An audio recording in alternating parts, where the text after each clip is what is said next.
Hi everyone! Welcome to UTrade Rundown. I'm Jeri Alfonso, the Consumer and Gaming Analyst at Unicapital Securities. We have just released our consumer report, and one thing that stood out was how resilient consumer companies remained during the first quarter. The companies under our coverage posted an average revenue growth of 10% in the first quarter of 2026, which is an improvement from the 7% growth in the first quarter of 2025. So overall, we describe the first quarter as a healthy one for the sector, with consumer spending holding up better than many had initially feared. However, we're becoming a little more cautious ahead into the second quarter.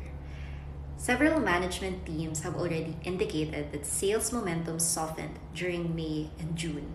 While lower gasoline prices should have supported consumer spending, it appears that much of that benefit was offset by the rising electricity costs. If we look at the WESM, average electricity prices increased by 26% year-on-year to 4.96 pesos per kilowatt hour during the first 5 months of 2026 compared to the 3.91 pesos per kilowatt hour during the same period last year. In our view, electricity inflation has a much more immediate impact on household budgets than lower gas prices.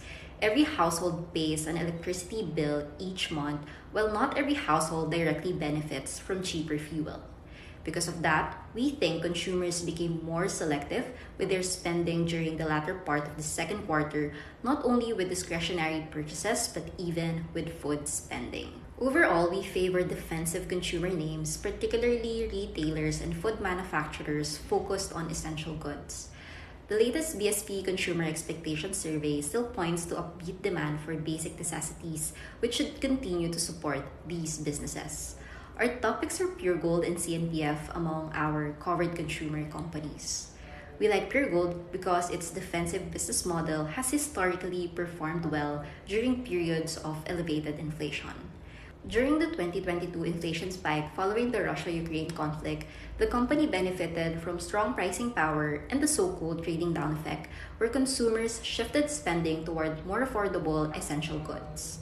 That helped PGOLD deliver 12% revenue growth and 14% net income growth that year. Meanwhile, we continue to favor CNPF because of its industry-leading ROE, consistent double-digit revenue and earnings growth, and resilient portfolio of everyday consumer staples. From a valuation perspective, both names also look attractive. PGOLD is currently trading at a 37% discount to its historical average PE multiple, while CNPF trades at a 34% discount. And that's it for this week's UTrade Rundown. For more company deep dives, open a UTrade account today.